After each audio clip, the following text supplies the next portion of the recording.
नमस्कार दोस्तों, उम्मीद करता हूं आप सभी बिल्कुल ठीक होंगे और क्लास लेने के लिए आप सब बिल्कुल तैयार होंगे। जैसा कि आप सभी जानते हैं, यह कोई आम क्लास नहीं है, पूछता है भारत में। मैं जीत राणा स्वागत करता हूं आप सभी का। याद रखिए, आपने सुना होगा कि पुरानी एक कहावत है ना कि ये हमारी क्लास है और हमारी क्लास मामूली तो हो ही नहीं सकती, क्योंकि मामूली तो आप लोग भी नहीं हो, आप लोग खास हो। ये राजकुमार जी का डायलॉग है। राजकुमार जी कहते हैं कि जिस गाड़ी में तुम अभी बैठे हो जानी, ये कोई मामूली गाड़ी नहीं है, क्योंकि ये हमारी गाड़ी है। तो जिस क्लास में अभी आप हैं, ये कोई मामूली क्लास नहीं है, ये खास क्लास है, क्योंकि ये हमारी क्लास है। ठीक है, चलिए स्टार्ट करते हैं क्लास को।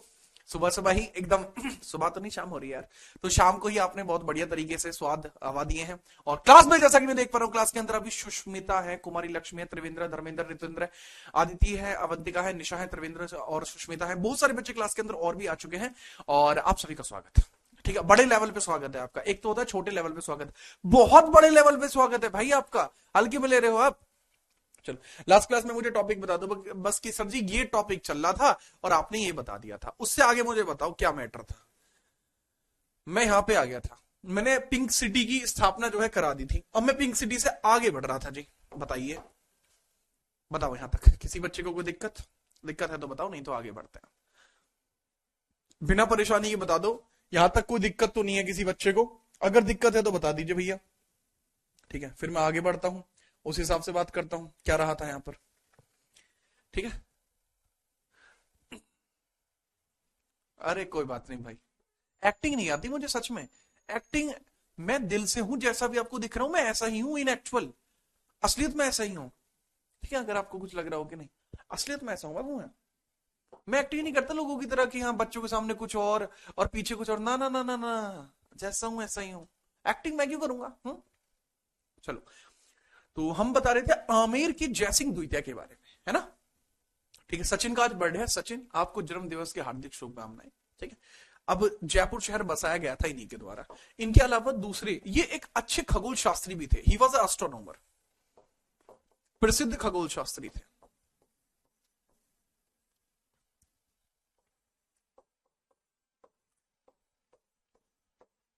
खगोलविद, फेमस एस्ट्रोनॉमर भी थे। क्या थे जी? फेमस एस्ट्रोनॉमर थे। He was famous astronomer, astronomer, famous astronomer थे। ठीक है जी। तो हमने जैसा आपको यहां बताया कि एक अच्छे खगोलविद थे, एस्ट्रोनॉमर थे, नाम जयसिंह भाई। तो जयसिंह भाई जो है अपने, ये एक अच्छे एस्ट्रोनॉमर है, खगोल शास्त्री हैं। अब खगोल शास्त्री कौन होते हैं? ठीक है, खगोल शास्त्री क्या होते हैं? देखो, खगोल वो शास्त्री होते हैं जिनको ग्रहों के, नक्षत्रों के बारे में एक अच्छी जानकारी होती है। ठीक है, चलिए। तो भाई ये इंपोर्टेंट सी बात है। आई गेस कि आप ये बात समझ पाएंगे, इसके बाद हम आगे बढ़ेंगे।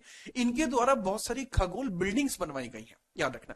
अच्छा, ये खगोल शास्त्री थे, इन्होंने बहुत सारी दूरबीन विदेश से मंगवाई थी। सीडीएस 2024 में क्वेश्चन आया है, भारत का ऐसा कौन सा राजपूत शासक था जिसने विदेशों से दूरबीन मंगवाई थी? इन्होंने ही मंगवाई थी। ठीक है, याद रखना। मैंने क्या बताया, इन्होंने विदेशों से बहुत सारी टेलीस्कोप्स मंगवाए थे। विदेशों से टेलीस्कोप मंगवाए थे, विदेशों से टेलीस्कोप मंगवाए थे, विदेशों से टेलीस्कोप्स व अन्य यंत्र मंगवाए थे। टेलीस्कोप्स तथा अन्य यंत्र मंगवाए, अन्य यंत्र मंगवाए थे,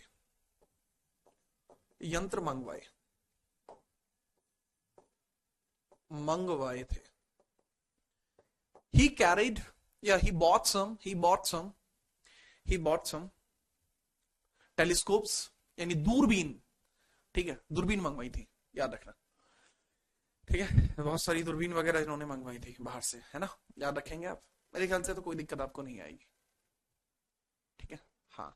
अब हम आगे बात करते हैं और हम बात करते हैं कि किस तरीके से जयसिंह जो है अपने, इनके द्वारा कार्यरत काम को किया गया था, है ना। क्या हम बात करें? ठीक है, चलो कोई नहीं। अब बाबू अमृता, ध्यान दो फटाफट से, यहां फोकस करो।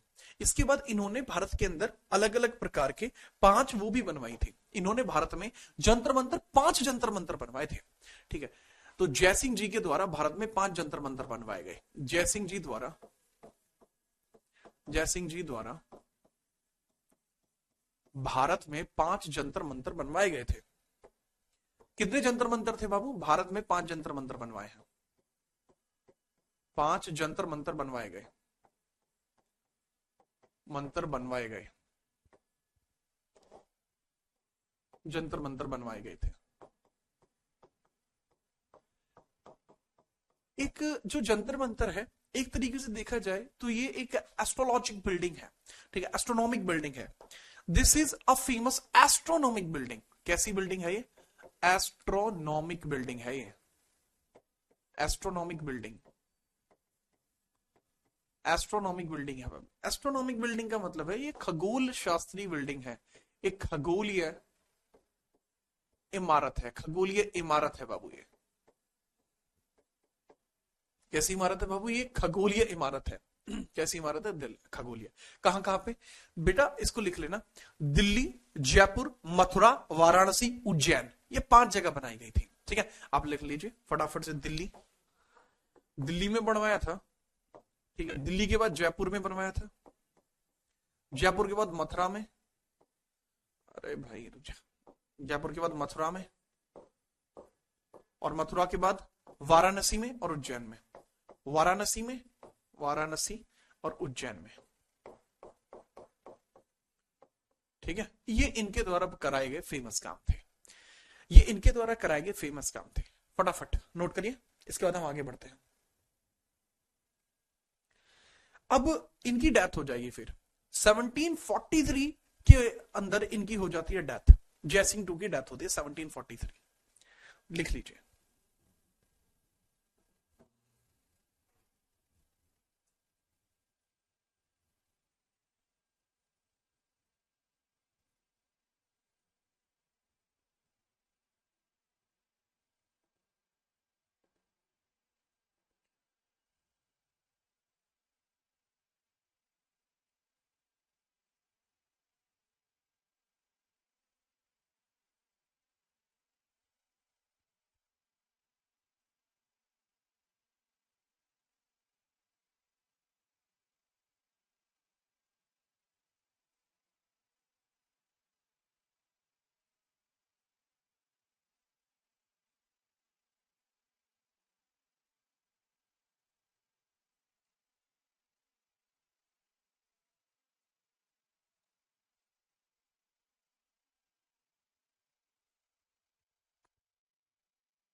ठीक है, मैंने बताया 1743 में इनकी डेथ हो गई। बहुत बढ़िया, वो तो अपने लिख ही लिया होगा, बस यहां पे ये खत्म होता है चैप्टर, ठीक है। 1743 में 1743 में डेथ होती है। उसी के बाद इनकी मृत्यु के पश्चात, इसके बाद आमेर में कोई बड़ा महत्वपूर्ण शासक नहीं आया। इसके बाद आमेर में कोई बड़ा महत्वपूर्ण शासक नहीं आया। बेटा प्रमिला आपकी मर्जी है बाबू, है? इसके बाद भारत में, ठीक है, आमेर वंश में कोई महत्वपूर्ण शासक नहीं है। आमेर वंश में महत्वपूर्ण शासक नहीं, आमेर वंश में महत्वपूर्ण शासक नहीं, महत्वपूर्ण शासक नहीं, ठीक है, इसको याद रख लीजिए। इसके बाद कोई और बड़ा महत्वपूर्ण शासक यहां पर नहीं है। अच्छा, ये जो जयसिंह है, ठीक है, जयसिंह जो है, जयसिंह जी, इनके बारे में एक बात याद रखना बाबू, जयसिंह जी को एक और उपनाम भी दिया जाता था। इनका एक और उपनाम भी है। एक बच्चा पूछा है सर क्या इनका कोई और उपनाम भी था? बेटा उपनाम हालांकि मैंने इनके लिखवा दिए होंगे पीछे, जहां तक मुझे याद है, मिर्जा राजा और सवाई, ये तो इनको उपनाम थे ही। इनको एक उपनाम और भी मिला हुआ था, राज राजेश्वर, ठीक है। क्या उपनाम है बाबू इनका? राज राजेश्वर नाम का उपनाम भी इनका आपको देखने को मिल जाएगा। एक सेकंड लोड हो रहा, राज राजेश्वर का उपनाम, राज राजेश्वर भी इन्हीं का उपनाम है, राज राजेश्वर किसके द्वारा दिया गया था? भाई मोहम्मद शाह, एक मुगल बादशाह है ना मोहम्मद शाह, उसके द्वारा दिया गया था। मुगल बादशाह मोहम्मद शाह ने दिया था, बाई मोहम्मद शाह। जो रंगीला राजा था उसी ने इनको राज राजेश्वर का टाइटल भी दिया था, काइंडली नोट कर लीजिए। ठीक है, चलिए आगे बढ़िए। ठीक है, सुरभि बेटा उसकी जरूरत नहीं है। सुरभि कैसी बात कर रही हैं आप? इतना आप रख ले, इतना आपके लिए बहुत ज्यादा पर्याप्त से बहुत कहीं ज्यादा है ये, आप पहले इतना तो याद रखें। चलिए इसके बाद हम आगे बढ़ते हैं, फटाफट नोट करिए। अब हम जाट किंगडम की बात करते हैं। Now we talk about Jat kingdom. ठीक है चलिए,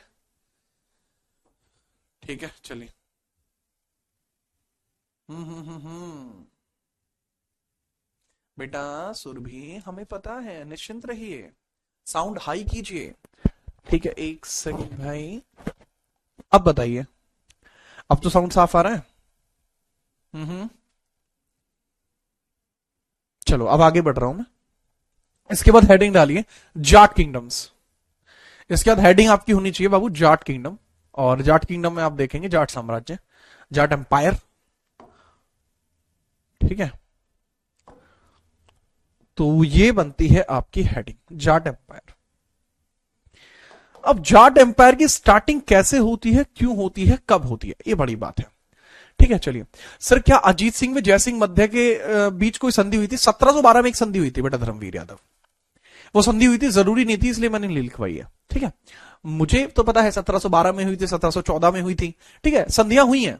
ठीक है, इवन जो अजीत सिंह है उन्होंने जयसिंह को घेर भी लिया था एक बार। ठीक है, याद रखना। अब 5-10 मिनट में मतलब ज्यादा नहीं है, ये बहुत थोड़ा सा है, आज ही खत्म हो जाएगा। ठीक है, याद रखिए। तो जाट एम्पायर की स्टार्टिंग क्यों हुई, कैसे हुई, क्या है? पहली बात, ये होते कौन है जाट? Who are Jats?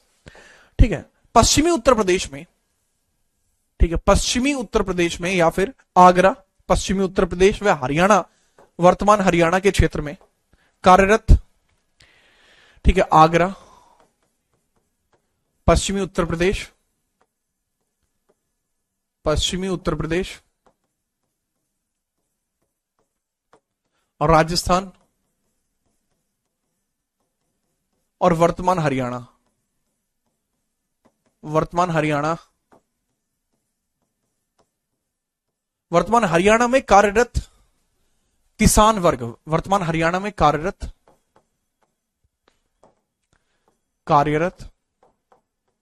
किसान वर्ग, कार्यरत किसान वर्ग जो है बाबू वो कौन है?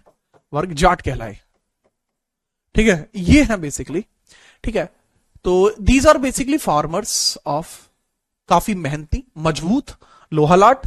ठीक है, फार्मर्स ऑफ आगरा, वेस्टर्न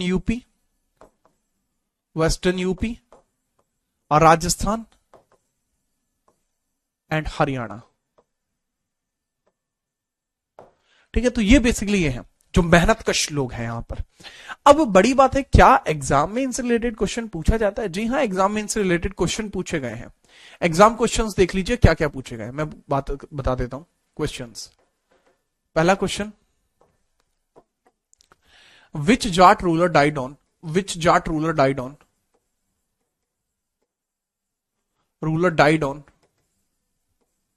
25 दिसंबर, 25 दिसंबर को किस जाट शासक की मृत्यु होती है? ए सूरजमल, जवाहर सिंह,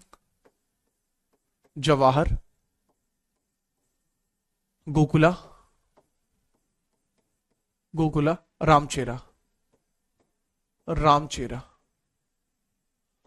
इस तरीके के क्वेश्चन बन सकते हैं। ठीक है, चलो दूसरा, और भी क्वेश्चन बनते हैं जैसे, और दूसरे तरीके का क्वेश्चन क्या पूछा जा सकता है बाबू? एक क्वेश्चन ये आया था काफी टाइम पहले, थीम फोर्ट किसने बनवाया? थीम किला किसने बनवाया? थीम किला। ऑप्शंस इसके लिए यही हो जाएंगे, यही ऑप्शंस हो जाएंगे, ऑप्शंस। ठीक है, या अकबर की अस्थियों को किसने जलाया? ये ऐसे भी क्वेश्चन बन सकता है। बेटा अभी मैं आंसर नहीं पूछ रहा हूं, मैं सिर्फ टाइप बता रहा हूं, ऐसे क्वेश्चन बने हैं। पूछा था अकबर की अस्थियों को किसने जलाया, तो वो भी एक क्वेश्चन बना है। तो बहरहाल इन सभी के बारे में हम पढ़ेंगे, ऐसे क्वेश्चन पेपर में आते हैं। ठीक है, चलिए। तो अब जाट साम्राज्य की शुरुआत कैसे हुई, क्या परिस्थितियां हुई, जाट साम्राज्य का राइज होता है, वो सब के बारे में हम बात कर देंगे। अब जाट साम्राज्य का जो उदय होता है वो औरंगजेब के समय हुए मुख्य विद्रोहों में। ठीक है, अब समझना, आपने एक बात सुनी होगी कि 16 दूनी 8 इक्वल टू जाट। ठीक है, इसका मतलब भी पता है क्या, इसका एक बड़ा स्पेसिफिक सा मतलब है। अगर तुम्हें ये लगता हो कि ये इसलिए है कि कूट बुद्धि वाली बात है, नहीं। ठीक है, समझदार लोगों को पता है, जो जिसमें समझ नहीं है उसको नहीं पता है, वो मजे लेते हैं इस बात के। बट मैं किसी दिन इसका मतलब आपको समझाऊंगा। ठीक है, ये तो खैर मैं तो टॉपिक रिलेटेड क्लास ले रहा हूं, लेकिन जब कभी समय होगा तो मैं इस चीज का मतलब आपको समझा दूंगा। That is a historical fact. ठीक है, ये हिस्टोरिकल फैक्ट से जुड़ी हुई एक कहानी है। इसके ऊपर जब कभी मतलब इंस्टाग्राम वगैरह पे या क्लास में ही जब कभी समय होगा तब मैं समझाऊंगा। अभी हम टॉपिक पे आते हैं। ठीक है, चलो। अब मैंने आपको बताया जाट साम्राज्य की स्टार्टिंग होती है औरंगजेब के समय। औरंगजेब के समय, औरंगजेब के समय करो तथा धार्मिक उत्पीड़न के कारण, करो व धार्मिक उत्पीड़न के कारण, धार्मिक उत्पीड़न के कारण, के कारण एक साम्राज्य का उदय हुआ। कारण कुछ लोगों के द्वारा, कुछ लोगों के समूह द्वारा उसका विरोध किया गया,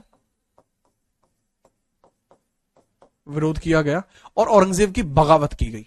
विरोध किया तथा मुगलों की बगावत, मुगलों से बगावत की, और मुगलों से बगावत की, मुगलों से बगावत की, देवर जाट्स, बगावत की। वही आगे जाट साम्राज्य में तब्दील हुआ। वही क्षेत्र व लोग जाट साम्राज्य का हिस्सा बने, जाट साम्राज्य का हिस्सा बने, का हिस्सा बने, हिस्सा बने।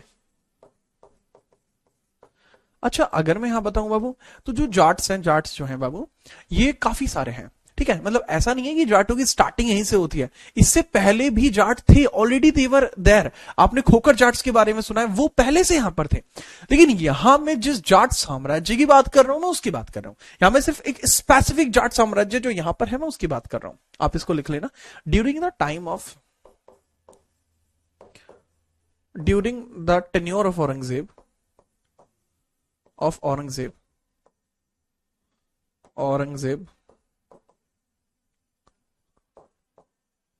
there was rise of,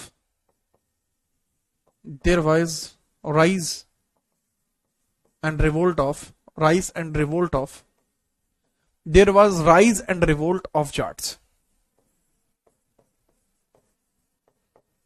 in Western UP, Jats।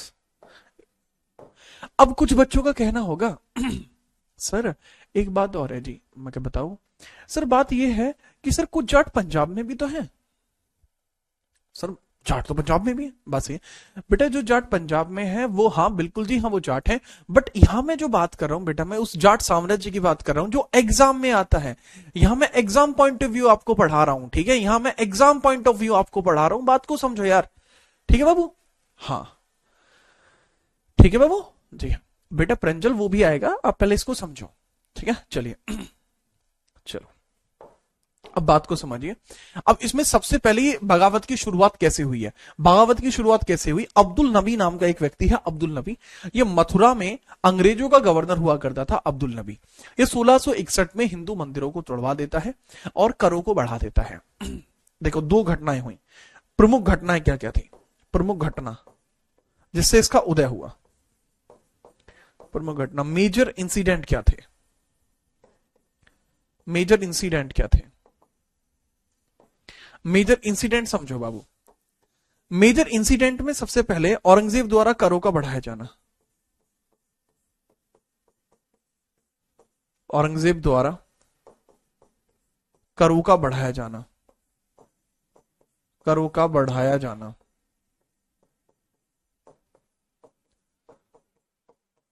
Tax increase by Aurangzeb, tax increase by Aurangzeb, tax increase by Aurangzeb, पहला पॉइंट।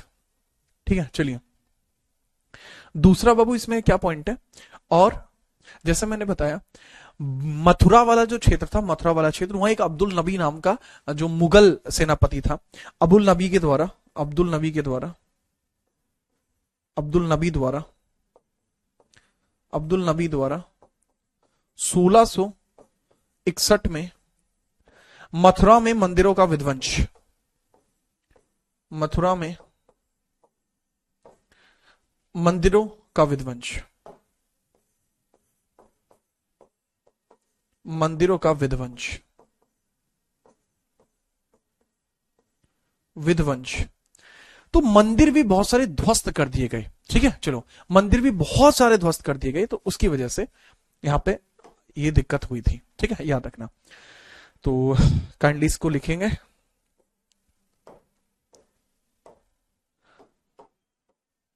टेम्पल्स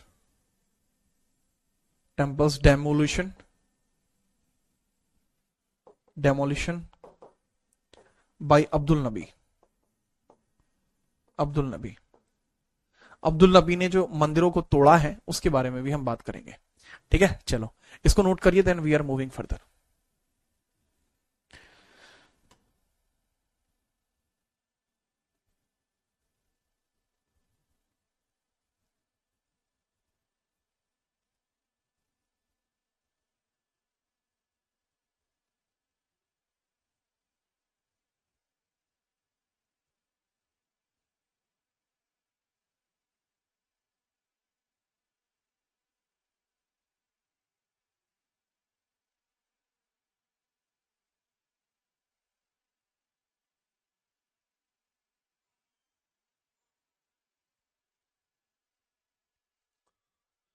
ठीक है, चलिए आगे बढ़े भाई, नोटेड। ठीक है, आगे बढ़े। अब जाटों के द्वारा किए गए जो विद्रोह हैं वो दो प्रमुख विद्रोह हैं जिनके बारे में अब हम बात करने वाले हैं। ठीक है, दो प्रमुख विद्रोह हैं जो कहा जाता है रिवोल्ट्स ऑफ जाट, तो उनको हम देखते हैं। रिवोल्ट्स ऑफ जाट्स, जाटों के विद्रोह। ठीक है, रिवोल्ट्स ऑफ जाट्स, जाटों के विद्रोह, जाटों के विद्रोह। सबसे पहला जो विद्रोह किया गया है जाटों का वो 1669 में किया गया है। पहला कब है बाबू? 1669 में, 1669 में किया गया है। ठीक है, ये कहां है? ये मैं बता दूं आपको, आगरा मथुरा क्षेत्र के जमींदार, आगरा मथुरा क्षेत्र के जमींदार, आगरा मथुरा क्षेत्र के जमींदार, क्षेत्र के जमींदार, आगरा मथुरा क्षेत्र के जमींदार गोकुला जाट के द्वारा, गोकुला जाट के द्वारा यह विद्रोह किया गया। गोकुला जाट द्वारा विद्रोह किया गया, जाट के नेतृत्व में, के नेतृत्व में विद्रोह, विद्रोह। ठीक है, याद रखना। तो ये पहले जाट चीफ्टन है, फर्स्ट जाट चीफ्टन, ये प्रथम जाट मुखिया है, फर्स्ट जाट चीफ्टन, चीफ्टन प्रथम जाट चीफ्टन है बाबू। ये प्रथम जाट राजा है, जाट मुखिया। ठीक है, याद रखना। जाटों को हम राजा मतलब टर्म यूज नहीं करेंगे। रीजन बिहाइंड दिस, रीजन बेटा ये था क्योंकि जो जाट मुखिया हैं, जाटों के पास कोई बड़ा साम्राज्य नहीं था, इस वजह से, है ना, याद रखना। तो प्रथम जाट मुखिया आपको देखने को मिल जाएंगे यहां पर। ठीक है सर जी। अच्छा, याद रखना वो है गोकुला जाट। क्या नाम है? गोकुला जाट। ये आगरा मथुरा क्षेत्र के जमींदार थे, इन्हीं के द्वारा। अब इनके द्वारा क्या काम किया जाता है? सबसे पहले अब्दुल नबी की हत्या, इनका सबसे इंपॉर्टेंट काम है अब्दुल नबी की हत्या, अब्दुल नबी की हत्या, अब्दुल नबी हत्या की हत्या, किल्ड अब्दुल नबी, अब्दुल नबी, किल्ड अब्दुल नबी, जिसने मंदिरों को तोड़ा था उसकी हत्या कर दी गई। अच्छा काम था भाई, मेरे हिसाब से तो बहुत बढ़िया काम किया, ठीक है। खैर, इसके बाद नेक्स्ट पॉइंट है कि इनके रिवोल्ट की वजह से होता है 1669 में बैटल ऑफ तिलप्ता। 1669 में होता बैटल ऑफ तिलप्ता। तिलप्ता तिलप्ता युद्ध हरियाणा में है वर्तमान में। तिलप्ता तिलप्ता युद्ध होता है। तिलप्ता युद्ध होता है। तिलप्ता युद्ध के दो चरण हैं। तिलप्ता युद्ध के दो चरण हैं। पहला चरण में गोकुला जी जीतते हैं और दूसरे चरण में मुगल। मैंने बताया इस युद्ध के दो चरण हैं। प्रथम चरण में कौन जीतते हैं? प्रथम चरण में जीतते हैं गोकुला जी। पहले चरण में जीतते हैं गोकुला जी, गोकुला जाट वॉन। और दूसरे चरण में मुगल जीत जाते हैं और गोकुला जी को बंदी बना लेते हैं। दूसरे चरण में जैसा मैंने बताया, मुगल जीत जाते हैं, मुगल वॉन, और ये गोकुला जी को बंदी बना लेते हैं। कैप्चर्ड गोकुला जी, कैप्चर्ड गोकुला जाट। यहां पर गोकुला जाट को बना लिया जाता है बंदी, गोकुला जी को बंदी बनाया गया।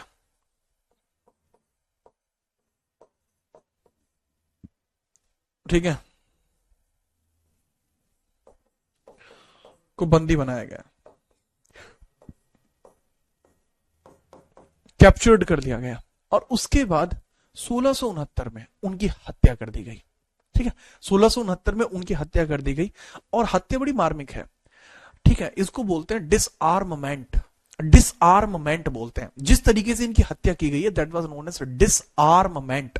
ठीक है, अब्दुल नबी कौन था? मैंने बेटा बता दिया, ये मथुरा में मुगलों का अधिकारी था। मथुरा में मुगलों का अधिकारी था अब्दुल नबी, इसने मंदिर तोड़े थे। अब इनकी क्या? Death by disarmament. 1669 में ही इनकी हत्या की जाती है। किसके द्वारा? डिसआर्ममेंट द्वारा। Death by disarmament, death by disarmament,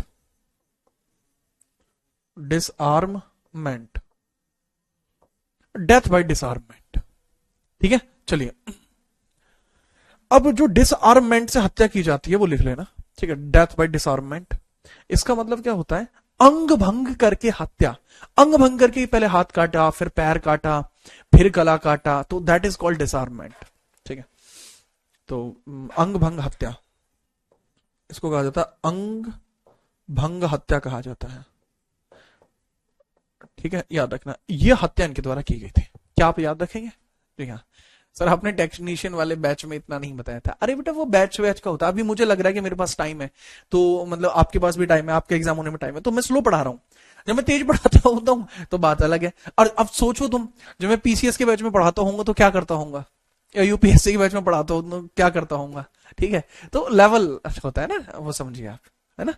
हाँ, तो अब इनमें समझ, ये हो गया जाटों का पहला विद्रोह। अब जाटों का दूसरा विद्रोह देखना इसके बाद।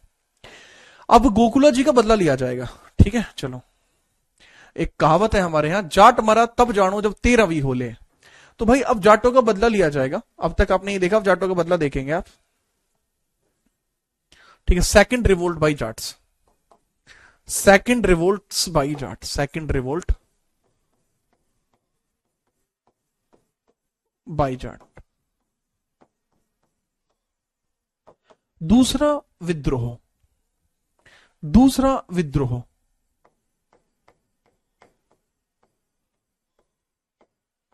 प्लस इस बार ज्यादा पढ़ाने का रीजन ये भी है कि आप बहुत सारे बच्चे रेगुलरली आते हैं, है ना। तो रेगुलरली जब आने वाले बच्चे होते हैं तो मुझे बढ़िया लगता है कि हाँ भाई रेगुलर है, बच्चों मेहनत कर रहे हैं। अगर आप मेहनत करोगे यार तो ऑब्वियस सी बात है मैं आपके लिए बाकियों के मुकाबले ज्यादा करूंगा। और जैसे मैंने बताया ये बैच मेरा one of the favourite batch है, यार ये मेरा।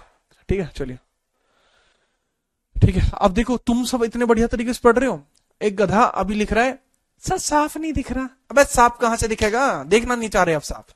कितनी गलत बात है। अरे साफ देखो, दिखेगा बाबू, मन की आंखों से देखो। आय हाय यार, नोट करो यार, तुम क्या मजे लेते रहते हो तुम।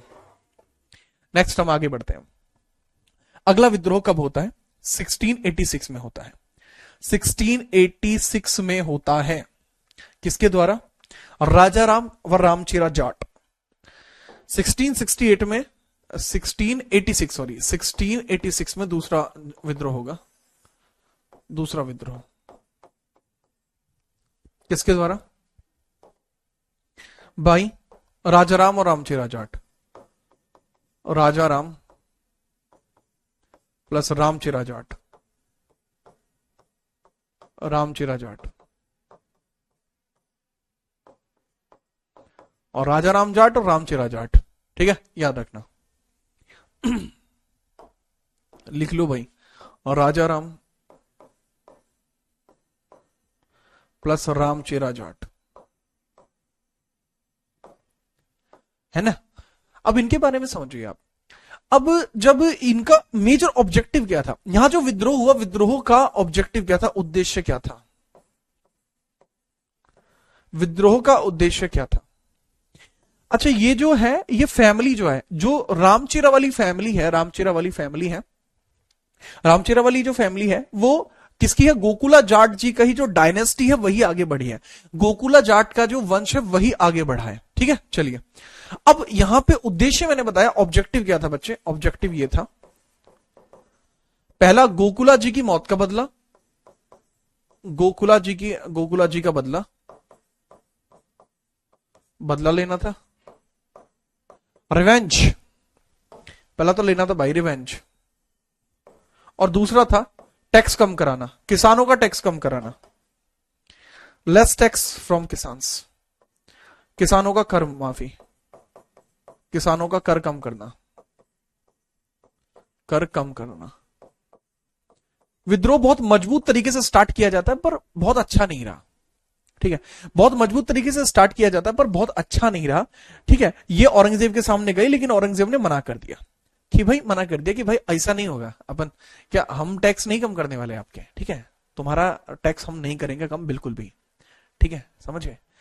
औरंगजेब की बात बुरी लगी।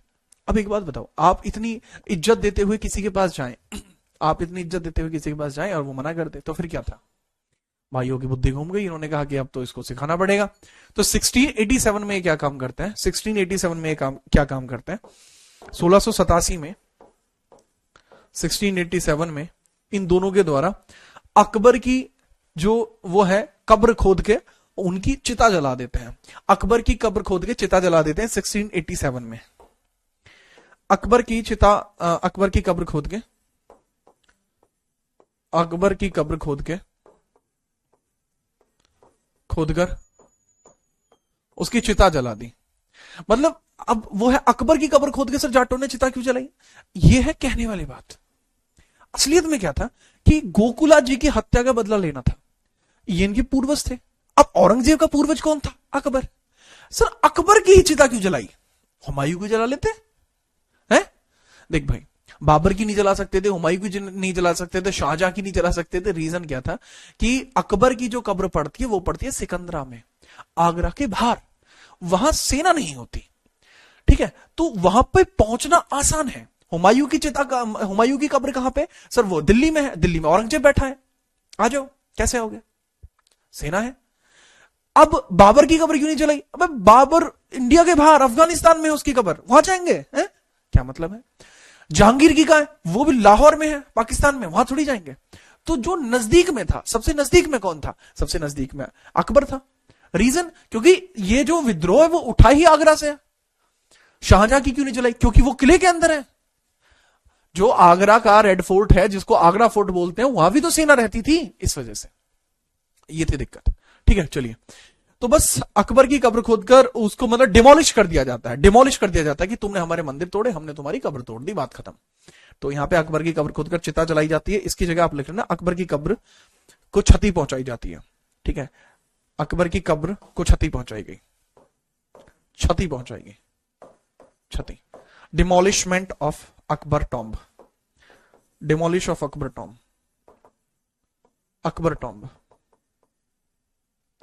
कब की बात कर रहा हूं मैं? अभी औरंगजेब जिंदा है, औरंगजेब के सामने की बात है सारी। ठीक है, लॉजिक है, लॉजिक है।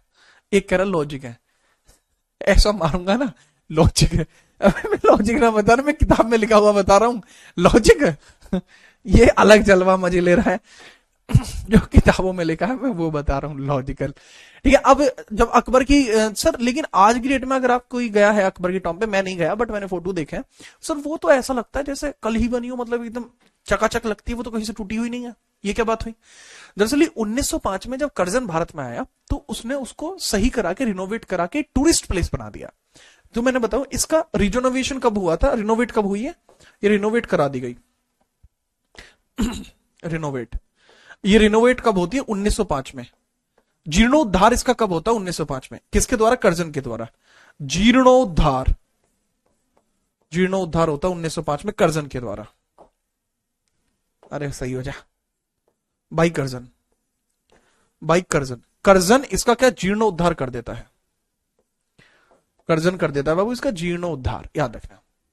समझ में आई बात? हाँ। अब इसके बाद ये बात तुम समझना कि इसके आगे हम आगे बढ़ेंगे, उससे पहले आप समझना कि ये जो विद्रोह था ये फेल था, ये भी फेल था। विद्रोह, ये विद्रोह भी फेल था, क्योंकि जो इसका मेजर ऑब्जेक्टिव था वो था औरंगजेब की हत्या करना, जो कि नहीं हो पाई।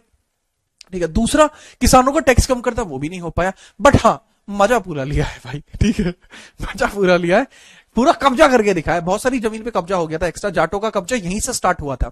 जो भरतपुर के आसपास का क्षेत्र वाला है वो जाटों ने कब्जा लिया, कब्जा लिया और वहां पे टैक्स फ्री कर दिया कि जो इस जमीन के अधीन में आएगा वो मुगलों को टैक्स नहीं देगा। तो धीरे धीरे वहीं से स्टार्टिंग होती है भरतपुर रियासत की।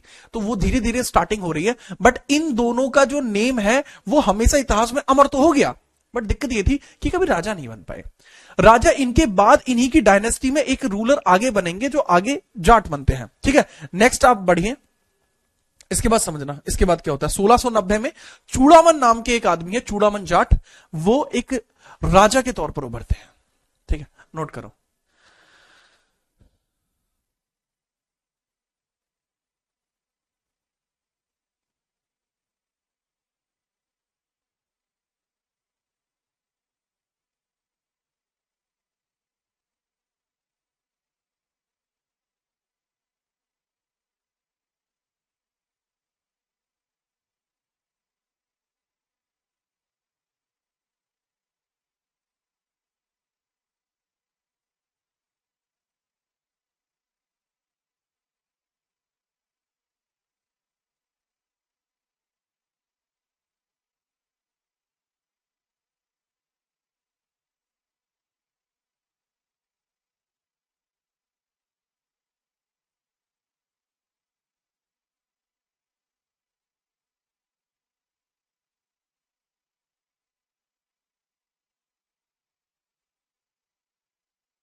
ठीक है, चलो,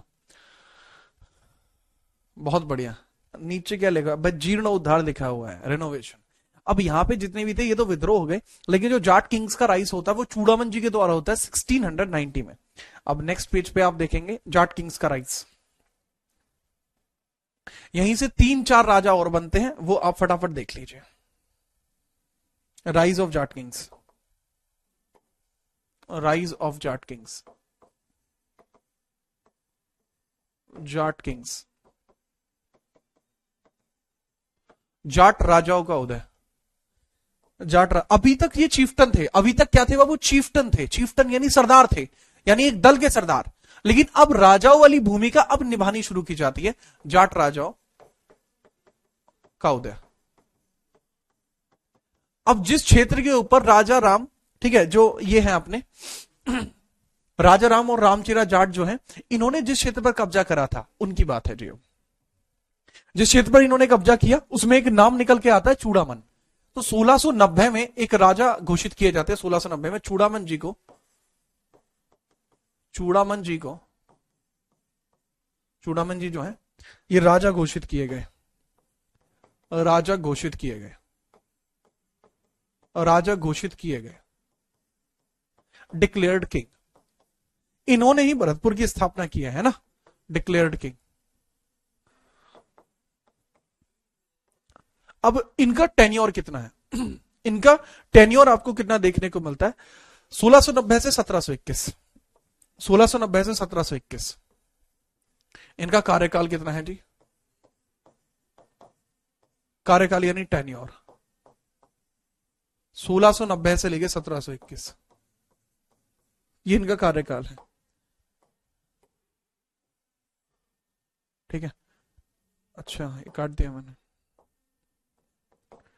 अब इन्हीं के कार्यकाल के बीच में राजपूतों के साथ संघर्ष भी हुए थे, हालांकि आगे दोस्ती का हाथ भी बढ़ाया गया है, लेकिन वो थोड़ा बाद में आया है, वो सूरजमल जी के टाइम के पास की बात आया, तो यहां पर आपको देखने को मिलेगा। ठीक है, चलिए।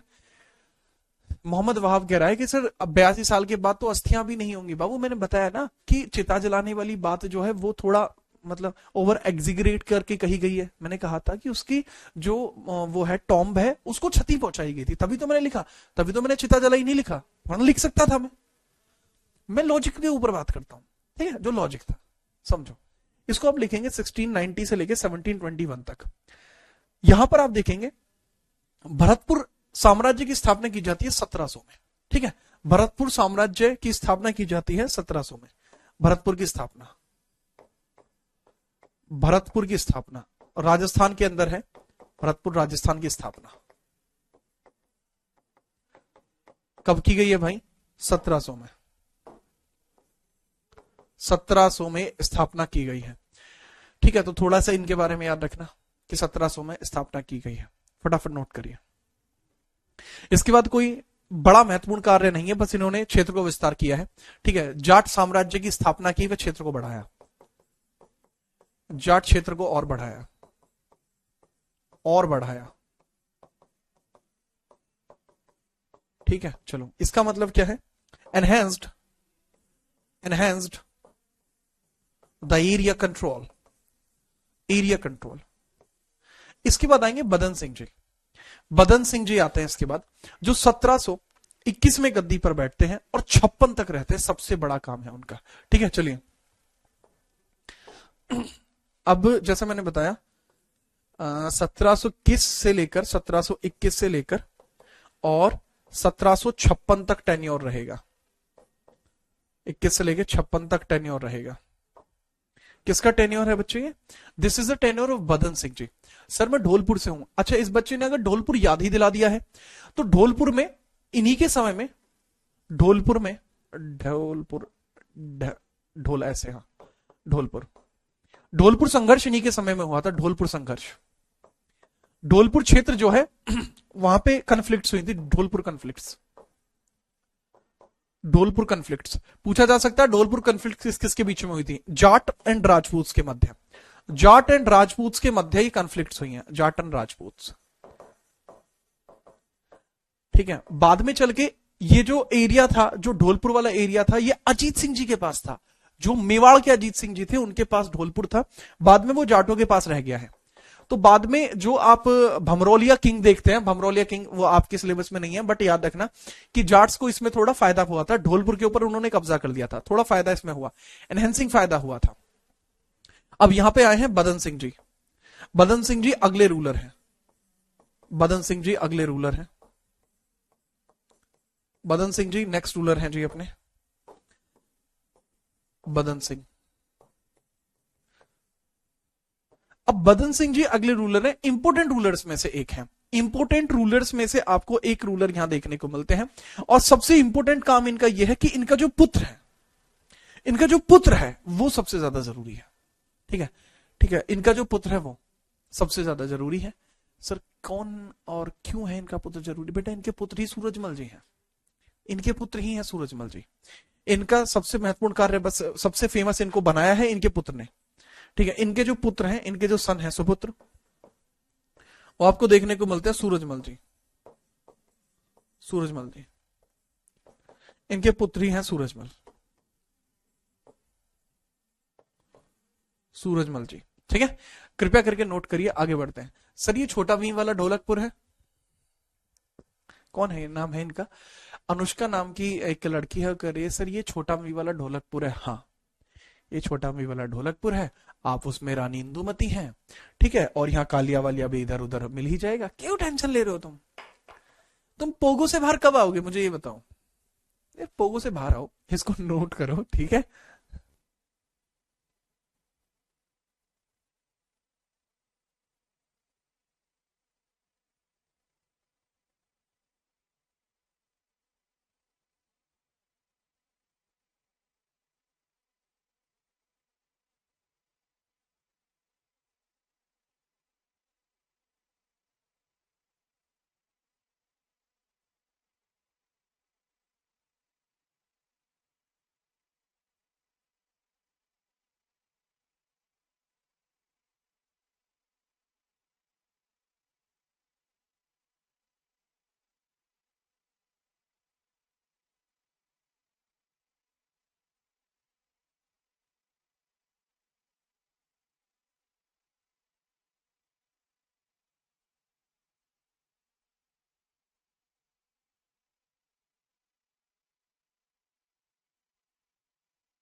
ठीक है, चलिए। हाँ बिल्कुल जी, बिल्कुल। ठीक है, चलिए। जी हाँ, जी हाँ। सही बात है, आपकी बात तो बिल्कुल सही है। अब बात को समझिए, अब सूरजमल जी के बारे में बात करते हैं। सूरजमल जी का जो टेन्योर है उनके बारे में हम बात करेंगे। टेन्योर तो जो इनका चला है, सूरजमल जी का जो टेन्योर है वो चला है 56 से लेकर 63 के बीच में। ठीक है, 56 से लेकर 63 के बीच में। लेकिन उससे पहले ही 1753 में इन्होंने बहुत सारे इंपोर्टेंट काम किए हैं। बहुत सारे इंपोर्टेंट काम इनके द्वारा किए गए हैं, तो उस पर हम थोड़ी सी प्रकाश डालते हैं। ठीक है, important works by Surajmal. Important works by Surajmal, या चलो इसी पेज पे अभी जगह है, या चलो नेक्स्ट पे लिखते हैं, बात खत्म करो। इसी पेज पे लिखते हैं, नए पेज पर। ठीक है, हेडिंग डाल लीजिए important works by Surajmal ji. Important works by Surajmal ji. Important works by Surajmal ji, by Surajmal ji. अब इनके द्वारा किए गए इंपोर्टेंट काम देखिए। मुख्य कार्य, सूरजमल जी द्वारा मुख्य कार्य, मुख्य कार्य, मुख्य कार्य।